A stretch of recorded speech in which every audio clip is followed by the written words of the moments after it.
మెరుగైన ఫలితాలు సాధిస్తారు. రైట్ అండి. ఎస్ రవికుమార్ గారు నమస్తే అండి. ఎస్ రవికుమార్ గారు నమస్తే. రవికుమార్ గారు, సో ఏంటి ఎలా చూస్తారు? ఎప్పటి నుంచో మీరు క్షేత్రస్థాయిలో బలపడాలని చూస్తున్నారు. సరే, ఇది ఎంతవరకు మనం ఎలా మాట్లాడుకున్నా పార్టీల ఎఫెక్ట్ అనేది ఉంటుంది కాబట్టి అసలు ఏంటి మీ మద్దతుదారులు ఎంతవరకు ఫైట్ ఇవ్వగలుగుతున్నారు, ఎంతవరకు క్షేత్రస్థాయిలో బలపడతారని మీరు అనుకుంటున్నారు? ముందుగా మీకు ప్రేక్షకులకి ప్యానెల్ ఉన్న మిత్రులందరికీ కూడా నమస్తే. నమస్తే. ఇప్పుడు ఈ రాష్ట్రంలో తెలంగాణలో కాంగ్రెస్ పార్టీ అధికారంలోకి వచ్చిన తర్వాత ప్రజల యొక్క ఓట్లు కొల్లగొట్టడానికి ఎంతగా బరి తెగించాలో అంతకంటే ఎక్కువగా బరి తెగిస్తున్నటువంటి పార్టీ కాంగ్రెస్ పార్టీ, ఈ రేవంత్ రెడ్డి గారు. నేను ఎందుకు చెప్తున్నానంటే చాలా బాధతో చెప్తున్నానండి. నేను కూడా ప్రచారంలో అంటే నేను మా నియోజకవర్గంలో ఉన్నటువంటి అనేక గ్రామాల్లో ప్రచారానికి వెళ్ళేసి వస్తున్నాను కాబట్టి అది భరించలేకపోతున్నాను, చూస్తూ భరించలేకపోతున్నాను.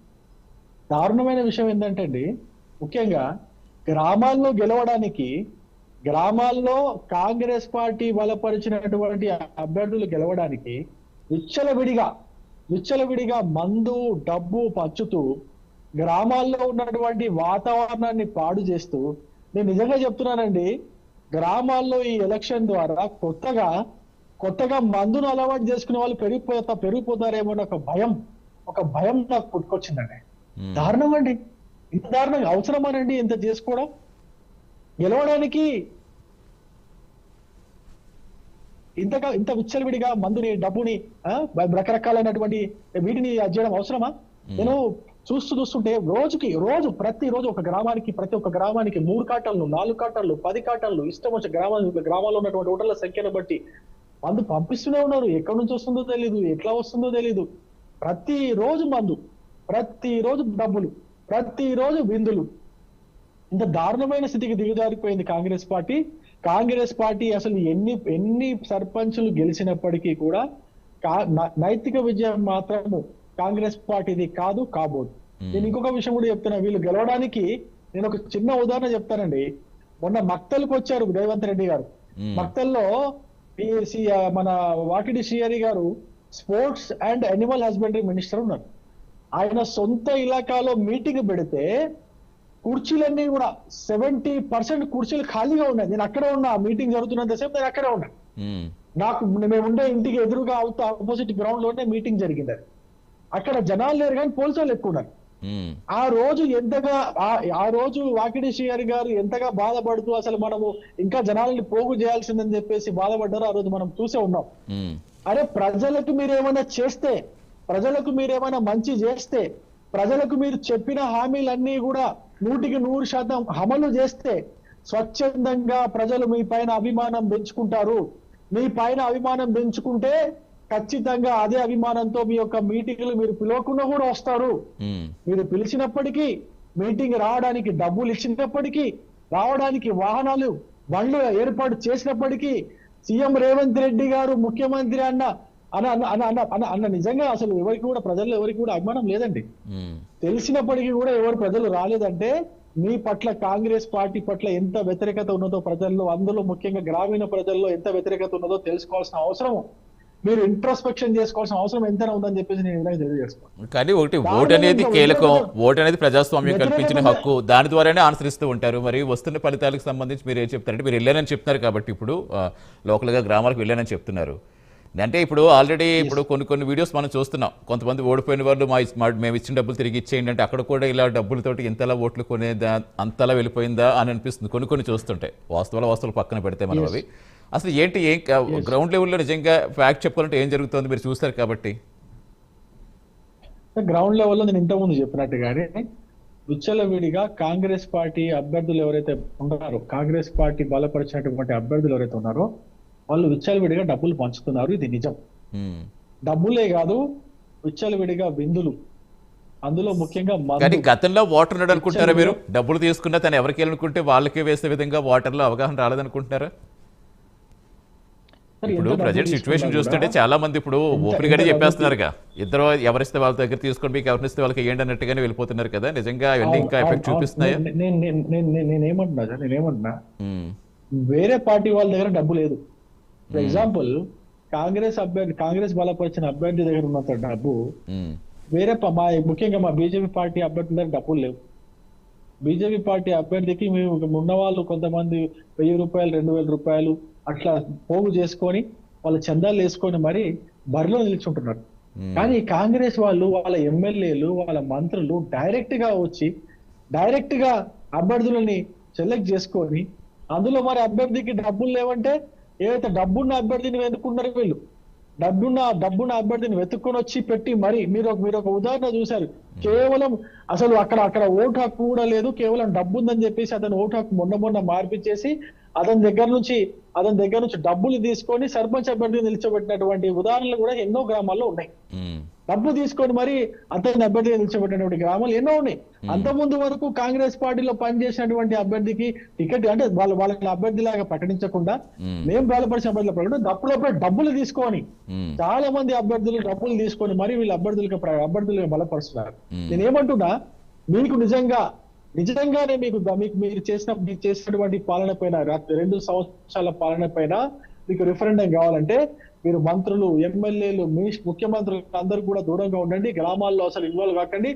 నిజంగా ఇండిపెండెంట్ గా జరిగేటువంటి ఎలక్షన్ కాబట్టి ఏదైతే గుర్తులు ఎవరికైతే అభ్యర్థులకు వస్తాయో ఆ గుర్తుల పైన వాళ్ళు పోటీ చేస్తారు కాబట్టి గుర్తులు మీ కండువాల పైన గుర్తించుకోవడం కాదు. నేను మళ్ళీ ఛాలెంజ్ చేస్తున్నా, గుర్తులు ఉంగరం గుర్తు వస్తుంది, బ్యాట్ గుర్తు వస్తుంది, లేదా ఇంకా ఫుట్బాల్ గుర్తు వస్తుంది, గ్రౌండ్ ఇట్లాంటి గుర్తులు వస్తున్నాయండి. ఈ గుర్తుల్ని వాళ్ళ పార్టీ కండువాల పైన గుర్తించుకుంటున్నారు. పార్టీ కండువాల పైన గుర్తించుకొని మరి ప్రచారానికి పోతున్నారు. నేను ఛాలెంజ్ చేస్తున్నా, మీకు దమ్ముంటే మీ పార్టీ కండువాలు వాడకుండా, మీ పార్టీ రంగులు వాడకుండా మీరు ఇండిపెండెంట్ గా వెళ్ళి అసలు పోటీ చేయండి. డబ్బులు పంచకండి, మందు పంచకండి. నిజంగా మీ పాలన ప్రజలకు నచ్చిందా లేదా మీకు రిఫరెండం ద్వారా తెలిసిపోతుంది. కానీ అట్లా జరగట్లేదు కదండి. అట్లా అసలు ఎక్కడ కూడా ఏ గ్రామంలో కూడా జరగట్లేదు. కానీ నాకు నమ్మకం ఉన్నది, ఇప్పుడు కూడా నాకు నమ్మకం ఉన్నది, ప్రజాస్వామ్యం పైన నమ్మకం ఉన్నది, ప్రజల యొక్క నిర్ణయం పైన నాకు నమ్మకం ఉన్నది. ఇప్పటికే కాంగ్రెస్ పార్టీ మొదటి విడతలో 3900 పైచిలకు గ్రామాల్లో మాకు ఎలక్షన్ జరిగితే మా పార్టీకి దాదాపు 200 పైగా గ్రామాల్లో మాకు ఆదరణ ఉంది. ఇప్పటికీ కూడా అనేది చాలా స్పష్టంగా రుజువు అవుతున్నది. బీజేపీ పార్టీ పట్ల గ్రామీణ ప్రజల్లో ఇంకా ఆదరణ ఉన్నది.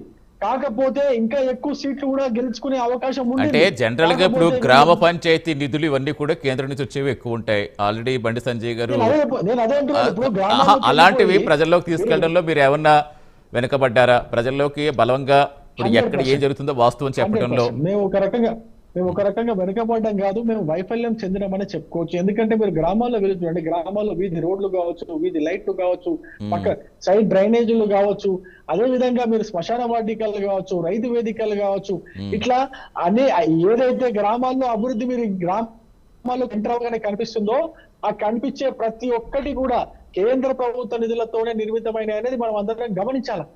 ఏది కూడా కేంద్ర ప్రభుత్వ సహకారం లేకుండా జరగదు. రోడ్ల దగ్గర నుంచి, నేను మళ్ళీ చెప్తున్నాను, రోడ్ల దగ్గర నుంచి, వీధి దీపాల దగ్గర నుంచి, సైడ్ నాళాల దగ్గర నుంచి, శ్మశాన వాటికలు కావచ్చు, రైతు వేదికలు కావచ్చు, అదే విధంగా గ్రామాల్లో ఇంటి లోపల నుంచి మీరు లెక్క పెట్టుకోండి, ఇంటి లోపల గ్యాస్ సిలిండర్లు కావచ్చు, ఇంటి బయట టాయిలెట్లు కావచ్చు, ఏది చూసుకున్నా ఇంటి లోపల కిచెన్ లో ఉండే బియ్యం దగ్గర నుంచి కేంద్ర ప్రభుత్వ సహకారం లేకుండా ఆఖరికి వీళ్ళు ఇందిరమ్మలు చెప్పుకుంటున్నటువంటి ఇందిరమ్మ ఇళ్లలో కూడా కేంద్ర ప్రభుత్వం డబ్బులు ఇస్తేనే నిర్మాణం అవుతున్నాయి. కానీ కేవలం రాష్ట్ర ప్రభుత్వ సొంత డబ్బులతో ఈ పథకాలు ఏవి కూడా అమలు అవ్వట్లేదు. గ్రామంలో ఎటువంటి అభివృద్ధి కార్యక్రమాలు జరగట్లేదు అనేది గ్రామీణ ప్రజలకు తెలియజేయడంలో ఆబ్వియస్ గా భారతీయ జనతా పార్టీ వెనుకబడింది, వైఫల్యం చెందని నేను కూడా ఒప్పుకుంటున్నాను. అంటే ఎప్పటి నుంచో మీరు చెప్తున్నది ఒకటే, క్షేత్రస్థాయిలో బలపడాలి. ఇదే టాక్ ఎక్కువగా ఎప్పటి నుంచి బీజేపీ పార్టీ వినిపిస్తూ వస్తుంది ఎక్కడైనా సరే తెలుగు రాష్ట్రాల్లో. మరి ముఖ్యంగా తెలంగాణలో అయితే మీ పార్టీ నిజంగానే బలంగా ఉంది, బట్ నిజంగా క్షేత్రస్థాయిలో బలపడడానికి ఈ ప్రణాళిక చేస్తున్నామని చెప్తారు. మరి ఇంకెప్పుడు అంటే ఎప్పటికీ ఇలా వచ్చి సరే ఈ ఎన్నికలు అంటే సరే పక్కన పెడదాం, సరే పంచాయతీ ఎన్నికలు మీకు కీలకమా కాదా అని పక్కన పెడితే అసలు క్షేత్రస్థాయిలో బలపడినప్పుడు మీరు చెయ్యాలి అంటే మరి ఎలాంటి ప్రణాళిక ముందుకెళ్ళాలనుకుంటున్నారు మీరు? మేము సార్ ఈ పార్టీలన్నీ కూడా, కాంగ్రెస్ పార్టీ కాదు బీఆర్ఎస్ పార్టీ కూడా పావులా పని చేసి ముప్పావులా ప్రచారం చేసుకుంటాయి సార్. మాకు అలవాటు లేదు, మాకు మా విధానం అది కాదు, ఇప్పుడు నుంచి కాదు. మా విధానం ఎక్కడ కూడా కేంద్రంలో కూడా మేము చేసే పనిని ప్రచారం కోసం డబ్బులు ఖర్చు చేయం. మేము ఎక్కువ డబ్బులు ఖర్చు చేయం. బీఆర్ఎస్ వాళ్ళని చూడండి, కాంగ్రెస్ వాళ్ళని చూడండి. నేను మళ్ళీ చెప్తున్నాను, చారణ పని చేసి బారణ ప్రచారం చేసుకుంటారు రెండు పార్టీలు కూడా. అందుకే మా విధానంలో కూడా కొన్ని మార్పులు చేసుకోవాలని అనుకుంటాం, కానీ ప్రజల యొక్క డబ్బును వృధా చేయకూడదు కదా సార్. ప్రజల యొక్క డబ్బును వృధా చేయకూడదు. ఎంతసేపటికి మనకు కంప్లీట్ గా అనుకున్న పని 100% గ్రౌండ్ లో డెలివరీ అవ్వాలనే ఒకే ఒక లక్ష్యంతో భారతీయ జనతా పార్టీ నాయకులు కావచ్చు, భారతీయ జనతా పార్టీ ప్రభుత్వాలు పనిచేస్తాయి సార్. దాంట్లో భాగంగానే సర్పంచులకు డైరెక్ట్ గా గ్రామంలో జరగాల్సినటువంటి అభివృద్ధి పనుల కోసం కావాల్సిన నిధులన్నిటినీ కూడా సర్పంచుల అకౌంట్ లో డైరెక్ట్ గా వేసే పద్ధతిని తీసుకొచ్చింది సార్ కేంద్ర ప్రభుత్వం.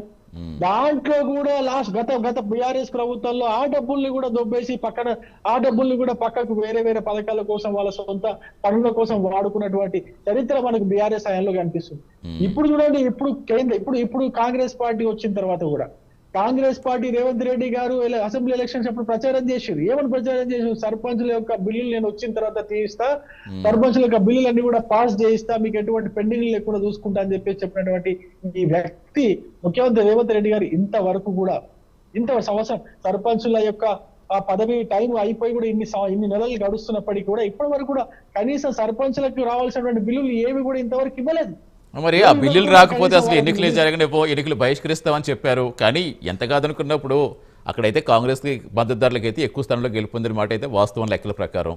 మరి ఎందుకు ఆ వ్యతిరేకత కనిపించడం లేదా? కంటిన్యూ చేద్దాం. షార్ట్ బ్రేక్ సుమిత్ర గారు బ్రేక్ తీసుకున్న మీ వాయిస్ తీసుకుంటాను. లక్ష్మణ్ గారు S prime debate short break తీసుకుందాం.